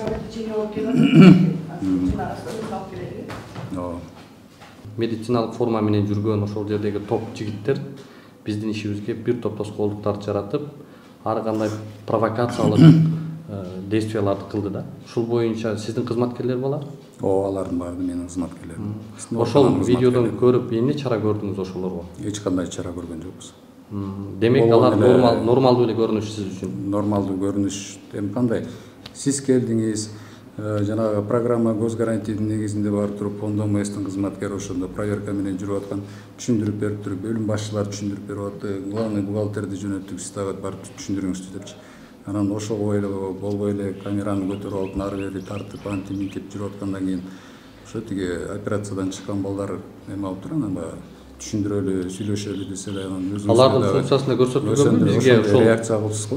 Өздөрүнүн жумушуна байланыштуу биз аларга сурообуз жок болчу, бирок биздин ишибизге кийлигишип, өздөрүнүн ыйгарым укугунда көрсөтүлбөгөн нерселерди бизге түшүндүрүүгө жол берилеби? Эми как жаран катары ошол жерде кызматкер катары түшүндүргөнгө аракет кылгандыр да сизге. Алар өз функциясында көрсөтүлбөгөн иш менен алек болуп жүрдү ошол жерде. Функцияда бардык нерсе жазылып бербейт да. Ошол жерде келип аткан жарандарга алардын укуктары, тартипти сактоо ошол боюнча түшүндүрүү жүргүзүп. Келген жарандарга түшүндүрүү иштерин жүргүзүп, групповой чыгып алып. Групповой чыгып, индивидуально түшүндүрүп. Чыр-чатак болуп кетип аткан жерлерге групповой деле түшүндүрүп коет. Милиция чакырса, групповой түшүндүрүп коюшат. Милиция чакырса келбей коюптур, анан ошон үчүн түшүндүрүп айтты да. Сизге деле предложение кылган турбайбы? Бир кабинетке барып туруп отуралы дагы бирибизге болгон көйгөйлөрдү айталы. Камераны өчүр деп атпайбыз. Камераны өчүр, биз сизге өзүнчө түшүндүрүп беребиз деп. Мүмкүн эми камера өчүр десе, камера деле мындай бир нервозный обстановка жарата турган нерсе да, мындай эле жакшынакай болуп туруп эле сүйлөшөлү дегендер да. Адам камерасы жок, микрофону жок, эме болсо мындай чечилишип жакшы сүйлөшөт го. Негизи камерадан болуп атканда жок, биз камерадан жашырбайбыз. Биз кылып аткан ошол жердеги действияны көрсөтүп берүү үчүн келгенбиз. Мамлекеттик мекемеге. Көрдүк аны деле. Эмне үчүн ошол жерде чыгып алып биздин ишибизге тоскоолдук кылды кызматкерлер? Эч ким тоскоолдук кылган жок. Отделениянын баардыгына кирип көрүп чыккан экенсиз, пациенттер менен эмнеси да болсо. Жок, бизди ошол жерде турганда көргөн жоксуз видеодо? Көрдүм видеодо. Жулкунганда. Жулкунганда ал мамлекеттик мекемедеги видео көзөмөлдөөчү каражаттарды ким укук берди ошол жердеги акыбалды коомчулукка чыгарууга? Сиздин мекеменин ичиндеги видео тасмалар бүгүнкү күндө интернет баракчаларында жайылып жүрөт. Буга сиздин тиешиңиз барбы? Менин тиешем жок. Ал жердеги видео материалдарды чыгарууга сиздердин ыйгарым укукта көрсөтүлгөнбү? Ыйгарым укукта биз өзүбүздү мисалы үчүн баягы коомчулуктун арасында бир пикир жаратып отурган маселе болуп калса, түшүндүрмө берүүгө милдеттүүбүз. Кайсы жакта ошондой жаралып калды дагы түшүндүрмө бердиңиздерби? Сиз өзүңүз разрешение бердиңизби ошол видеого? Жок, мен ага эч кимге разрешение берген эмесмин. Сиздин макулдугуңуз жок эле чыгарып коюшту. Ким чыгарган? Жанагы телефондон тартылган видео болуш керек менимче. Ошол материалды ким коомчулукка чыгарып атат? Эми аны каяктан билейм мен? Сиздин мекеменин ичиндеги жагдайды. Сот сеттин мындай өтө кызыктуу деле эме кызыгып көрө турган деле эмесмин, көрүүчүсү эмесмин. Ал жердеги видео тастоочу каражаттарды коомчулукка чыгарууга, мисалы үчүн сиздер деле келип туруп тартып эме болуп атпайсыздарбы? Типа ошондой болуп деле мүмкүн эме алып коюшу мүмкүн да. Жок, албайсызбы, чалып атпайбы врач? Врач эмес, башка мекеменин жетекчиси чалып атат. Свет Эсенбековна, тиги Сайра Дилдебекова. Мынакей телефон. Буну сиз уруксат берген жоксуз видеону чыгарганга? Ким чыгаргандыгын билдиңизби? Ким чыгарганын кызыккан да жокмун. Сиз үчүн кызыктуу эмеспи? Мага принципе мага көрсөтүштү ушундай чыгыптыр деп турчу. Анан мен ким чыгарганын, кантип чыгарганын мен айтып атайын, мындай өтө деле кызыктуу эмес да мага. Жетекчисиз да ал жерде? Жетекчи мен. Жетекчиге кызыктуу эмес болду. Эми кандай мен Кыргызстанда 7 миллион киши бар болсо, анан ким чыгарган деп туруп каяктан? Сиздин мекеменин ичиндеги видео көзөмөлдөөчү каражаттарга бардык адамга мындай доступ барбы? Чыгарып Доступ жок. Кимдерде болот ал доступ? Кимде болот? Менин кабинетимде болот. Ушул мына жерде. Сиздин кабинеттен гана чыгат да ал, тартылат. База сиздин кабинетте. Менин кабинетимде. Сиздин кабинеттен ким чыгарган? Менин кабинетимден билбейм ким чыгарганын. Ал тиги IP камерада. Сиздин кабинетке кирип биз чыгарып берсек болобу? Эми ал IP камерада, IP деген камераны кимдерде доступ болот? Доступ несанкционированный доступ болуп калышы мүмкүн ар кандай. Укук коргоо органдары чыгардыбы? Аны айтыш кыйын. Мен билбейт экенмин. IP камера деген бар го, электрондуу эме мененчи, интернет менен. Мисалы үчүн тиги ошо жана Шанхайда болуп аткан эмени бул жака интернет менен берип турат да. Анан ортосунда ким кошулуп кетет, мен аны каяктан билейин. Сиз билген жоксуз, бирок көргөнсүз. Сизге ким көрсөттү аны? Мага бирөөлөр жөнөттүр, тиги сотрудниктердин бирөөсү ушундай чыгып тургу деп. Бул жерде ошол медициналык мекемедеги видео көзөмөлдөөчү каражаттар ушинтип жарыяланганга жол береби? Мыйзам жол береби? Мыйзам жол берет деп туруп же жол бербейт деп айта албайт экенмин, андай мыйзамды көргөндө эмесмин. Мисалы үчүн сиз деле келип туруп тартып атпайсызбы? Мен деле мыйзам жол берет. Мыйзам жол берет деп туруп сурап аткан жерим жок го. Мен сизге камераңызды бизге мыйзам жол берет, ошон үчүн келип атабыз, сизди суратпайлы. Сиз менен биздин айырмабыз чоң да. Кандай айырмабыз чоң? Сиздики деле биз жаранбыз. Сиз мамлекеттик мекемеде директорсуз. Акча алынбайбы сиздин роддомдон? Роддомдонбу?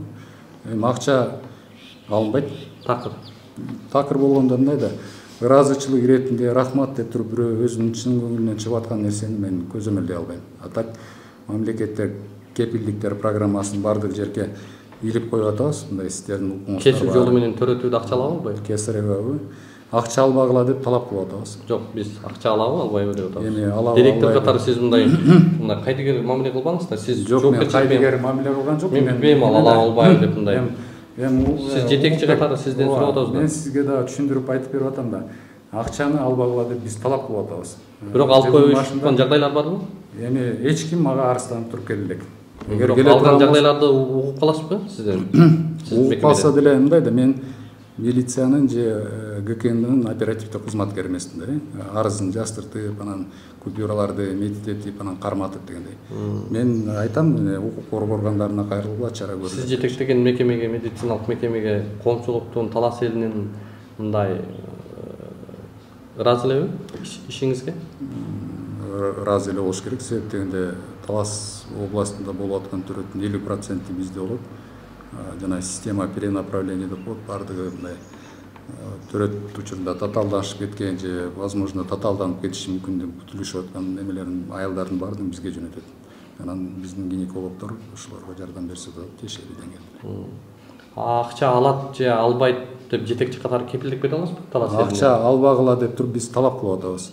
Анан кийин берде талапты министр, талапты президентке чейин кылып атат. Бирок сиз жетекчи катары ошол жерде отуруп ошо президент министрдин айтып аткан, мен дагы ар бир гинеколог, акушеркадан мен да талап кылып атам. Албагыла деп. Программа госгарантийди ар бир жерге илип коюп атабыз, ар бир эшиктерине жазып коюп атабыз, бербегиле деп. Бирок ишке ашып атабы ошол? Эми ишке ашкан ошол болуш керек. Мага эч ким арызданып же укук коргоо органдарына акча сурады, алып койду деп туруп арызданып келген жок. Ошол да критерий туурабы? Анан министрлик жанагы сизге арызданып келгенден кийин жок, арызданып келгенде анан эми айтып атпаймынбы, 3000 төрөт болсо 3000 төрөттүн ичинен кантип эме алабыз депчи. Анан маал менен пациенттерди анкетирование жүргүзүп туруп атабыз. Сиздерде ушундай эме акча алуу фактылары менен кездештик. Акыркы жолу качан кылдыңыз? Акыркы жолу бир кварталда бир жолу болот, бул тиги март айында болгон. Катталды акча алган? Жок, катталган жок. Бир кварталда. Анан азыр как раз сиздин келишиңиздин астында ошо биздин өзүбүздүн мониторинговый группабыз ошо так понедельник, вторник, среда 3 күндөн бери ошолорду отслеживать деп да жүрүп аткан. Анан жана фонд ОМСтин кызматкеринин анындагы задачасы ошондой болчу. Ар бир историядан 10 пациентти тандап алат, мисалы үчүн төрөт бөлүмүндө жатып кеткен. Анан ал жерде 2 номер телефон жазылып турат да, ошол боюнча звонить этет. төрөтпөр менен кандай жумуштун ыраазысызбы нараазысызбы, анан кийин акча алуу, мыйзамсыз акча алуу фактысы менен кездештиңизби деп. Сиз бүгүнкү күндө Талас облусунун губернаторунун агасысыз да? Мен бир тууган агасы болгом. Сизди губернатор катары келип бир текшерип кеттиби? Губернатор катары текшерип пока келерик. Сиздин ишмердүүлүккө мындай тапшырмаларды коебу? Тапшырмаларды элдин медициналык тейлөө кызматын жакшыртарды. Мекеменин жетекчиси катары эле коюп атат, ооба аткарып атабыз. Сапаттуу жардам берүүгүлө деп туруп айтат. Ошо жана коррупциянын алдын алуу иштерин жүргүзгүлө, жол бербегиле дегендей талаптар айтып атат. Аракет кылып атабыз. Түшүнүктүү. А бизге жанагыны көрсөткөнсүздөр? Мини операция болдубу, болгон жок? Мини операция. Бул жана эме көр боюнча приказ. Ошо көр боюнча көрөтчү. Бул бардык жаран ошол жерге кирүүгө тыюу салып коюп атабы? Предотвращение распространения кори в стационарах ТОП. Обеспечить поточность лечебно-диагностического процесса, ранней изоляции, ранней диагностики с соблюдением санитарно-противоэпидемического режима. Бул жерге маска, жок, санитарно-противоэпидемический режим деген ошонун бардыгын камтыйт да ошо. Бирөө үчүн $100 акча эмес, бирөө үчүн 20 000 сом акча эмес, бирөө үчүн 200 сом акча. Анан сиздерге ошол дарыгерлериңизге $100 берип, мына мен чын жүрөктөн берип атам сага, мына баламны сүйүнгөнүмдөн берип атам деп берип атса. Бирөө 20 000 сомду мындай эле берип колдоп атса. Мен сүйүндүм, рахмат, жакшы көрөтүп койдуңар, колуңар күл экен, рахмат депчи. Анан муну адат болуп, анан мага окшогон же бир көчөдөгү таксисттер же бечаралар келип 200 сом күнүнө таап аткан киши ошол $100 же 2000 сом же 1000 сом бере албай калса, сиздин дарыгер кандай мамиле кылат? Мамиле бардыгына бирдей эле мамиле кылат деп ойлойсуз? Деп ойломокторго мен толук эле ишенем. Чындык бул да? Ооба, чындык. Акча бергенин да, бербегенин да калыштырбайбы? Бирдей карашат. Ошону талап кылып атабыз да. Биз башка жагдайда, башка ооруканаларда ушул моменттерди биз байкап жүрөбүз да. Анан сиздикинде бул жагдай жок турбайбы? Бул жагдай жок. Эмне медициналык кызмат көрсөттүңүздөр сиздер? Бул эме жөнүндө, келин жөнүндө эгер айта турган болсом, буну ошо край четип атам деп келди да, түндө кайрылгам, анан бияка жүрүrdү. Эми эгерде экстренный болсо, түндө ойлодум сопроводитель менен келмек. Жол болсо, булар сопровождение өздөрү алып келишет. Эгер ошондой серьезный болсо, алар медсестраны кошуп берет да, иногда даже врачи келет сопровождение. Андай болбогондон кийин бул анан эмесин карадым, давленияларын өлчөткүлө десем, давлениялары жакшынакай, стабильный пульсу жакшы, температура жакшы. Бу жерде экстренный бир мындай эмеге неосложненный экен да, эмесин карап анан айттым, сени мен көмөк көрсөтөм дедим. Көмөк көрсөтөм, анан эмеге амбулаторный жөнөм дагы, мен бүт координаттарымды түшүндүрүп айтып, мага кийин келип, мага кайрыласың, башка врачка кайрыласыңбы, участковый кайрыласыңбы, чыгса сен негизи обратная связь деген болот биздечи. Ошо обратный связьты беришибиз керек да, бул кайка барам деген билбеши керек. Билбей калышы керек эмес да, билиш керек. Анан алардын баарын түшүндүрүп, мен буну эмеден тазаладым маткасын. Атайын метод бар, ошондо МВА деп коет, это мануальная вакуум аспирация. Ошо менен соргу сүтүмөтүн токтоп калды ал. Анан палатага жаткызып, кыздарды айттым, 1-2 саат көзөмөлдөп, негизи ошентөбүз. 1-2 саат көзөмөлдөп, анан эмеге эгерде давление, пульстардын баары стабильный болсо, край жетпесе, кайра контрольная прокладка деп коет, аларын да көрүп турабыз. Алардын баары эгерде жакшы болсо, анан өздөрүнө да түшүндүрүп, колуна таблетированный эле беребиз. Вот анан үйүнө эме чыгарып коебуз. Операция болдубу? Болгон жок операция. Операция болгон. Операция болгон жок. МВА болду. Мануальная вакуум аспирация. Мини операция болдубу? Мини операция. Мини операция деп коет, бунучу. Кепилдик программасына ылайыктуу акча алган болуп? Кепилдик программасына ылайыктуу акча алган. Кепилдик программасында стационардык ооруканалар жатып атканда жанагы кепилдиктер программасында жазылган кошумча төлөмдүн көлөмүн төлөйт, эгер ошол төлөй турган категорияга кирсе. Эгер ал категорияга кирбесе, анын кандай жеңилдиктери бар боло турган болсо, кандайдыр бир бөлүмүнөн часть сооплаты бошотулат. Сооплатанын 3 размери бар, операциясы бар, операциясы жок. Бул ооруканага жаткандарга. Азыркы айтып жаткан пациент ооруканага жаткан эмес. Ооруканага жатпагандардын бардыгынан льготасына карабастан ал кишиге кепилдиктер программасы льгота берип атса, направлениясы жок кайрылгандардан, ооруканага жатпагандардын бардыгынан кошумча төлөм алынат. Биз биз ал жагдайды сураган жокпуз. Биз могу пациенттин диагнозу Бул пациенттин диагнозунда бизге кыскача эле ошого эле айтып коюңуз, тууралымбы же бул пациентке диагноз коюлуп атат кровотечение, мануальная аспирация деп аспирация жасалды, ушунун акчасын төлөп койгула кассага деп врач пациентке айтты, пациент төлөдү. Бардыгы закон ченинде. Эгерде бул бизге ошол эле керек. Далилденген эмес болсо, биз адан эчтеке жөнөтпөйт да болчук. Ал менен анда бул журналда катталбы? Катталып бул амбулаторный журналда, бул гинекологияда консультативный амбулаторный журналда болот. Ошо эмне көмөк көрсөткөнүбүз, например, мынакей үйгө кетиргендер бул бирөө эле эмес да. Мына кетиргендерибиз бар. Ошолорду мынакей момундагы туруп, бияка тиркеп, каттап туруп анан жөнөтөбүз. Биз аялдын акыбалы качан сизге ошол эле керек эле. Рахмат мээңиздер, жакшы жумуштар. Рахмат. Макулуңуздар. Урматтуу көрөрмандар, биз азыр мына көп болдуңуздар. Жагдайга, акыбалга, дарыгерлердин поведенияларына, эми Талас облусунун эң облустагы ишенген медициналык мекеме ошол жерде экен. Жагдайды дагы чагылдырабыз. Бул жактагы болгон көрүнүштөрдү буйруса алдыда дагы сиздерге айтып берип турабыз. Бүгүн биз ушул Талас облусундагы төрөтканага бардык. Ал жактагы жагдайды көрдүк, жарандардын кайрылууларын уктук. Негизи эле ошол төрөткана Талас облусундагы обул больница боюнча сиз кандай ойдосуз, кандай иштеп атат деп мындай эсептейсиз?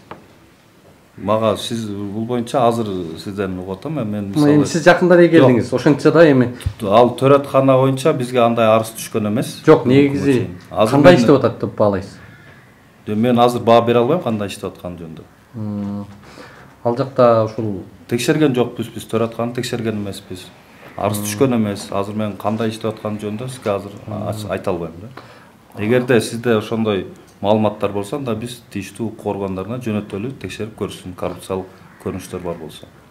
Жарандардан абдан көп кайрылуулар келип атат. Өзгөчө ушул медицина тармагы Таласта ушул кара бурадан баштап баарын айтып атышат да, кат жазып бизгечи. Ушундай акча алып атат, төрөткө ушинтип атат, мындай деп акча сурап атат, акча бербесек карабай атат депчи. Мына ушул жагдайда да эми сиз көзөмөлдөп, ушул жактын жетекчилигине бир дагы тапшырмаларды берип эске алып койсоңуздар жакшылуу жагдайда экен. Эске алабыз. Негизи анан эмне үчүн берип атам? Анткени биз бүгүн барып көрдүк. Жара калса ушул директоруна да жолуга албадык, главврачына да жолуга албадык. Мындай бир жетекчилик кызматтагы жаран кызматкерлерден бир адекваттуу жооп ала албай койдук да. Ал жагы министрдин замына чейин чалдык. Бирок бизге кичи катардагы дарыгерлерди жиберип, провокациялык ар кандай жагдайларды уюштурушуп, мындай башкача көрүнүштө акыбал. Эми ошол тарапта аябай мындай жарандардан көп түшүп атат. Көңүл буруп коюшуңузду биз өтүнөт элек. Анан такыр бара элексизби ал больницага? Барып губернатор болгондон кийин көрө элексизби? Бара элекмин. Качан барасыз? Барсаңыз жарандар мындай бир арыздарын айтып ошол жактан. Азыр эми айта албайм, эми бирок барам деген ой бар. Барабыз. Бүт мына азыр жазгы талаачылык жумуштар боюнча бүт каналдарды, салынып аткан каналдарды, жана мектеп, детсадтар боюнча кыдырып көргөнбүз. Жаңы салынып аткан ГЭСтер боюнча азыр эми бир убакыт алып барып көрөбүз. Негизи көйгөй барбы бул тармакта? Азыр сизден угуп атам, биринчи ушул боюнча. Медицина тармагы боюнча сизге эч арыз менен кайрылуу келген эмес. Көйгөй катары 3 ай мүмкүн келгендир, билбейм. Азыр 3 айдын ичинде жазуу түрүндө арыз келген эмес. ОЗЭКда андай арыз. Талас облусунун губернатор болуп жаңы эле келдиңиз. Мына эң негизги көйгөйлөр эмне экен бул жакта?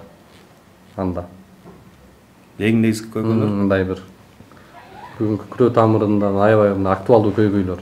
Көйгөйлөр көп. Биз пландар түзгөнбүз, социалдык экономикалык өнүктүрүүнүн абал боюнча пландарды бекиткенбиз. Ошондой эле курултайда да делегаттар да көп сунуштарды беришкен, ал боюнча да пландар түзүлгөн.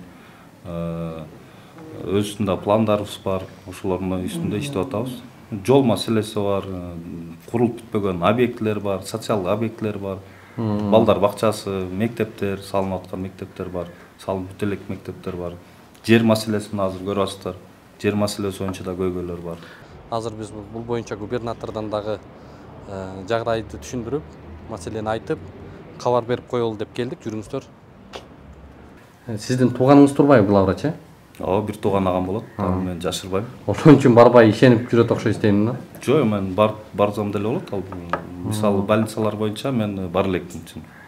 Кара бура, Бакайта, бирок алар боюнча мындай бир ал ишемдиктер медициналык тейлөө сапатсыз, жакшы эмес акыбалда болуп атса, чара көргөнгө ыйгарымыңыз жол берет. Эркиңиз да жетет да, чынбы? Жетет да.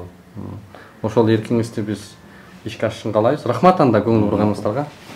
Чоң рахмат.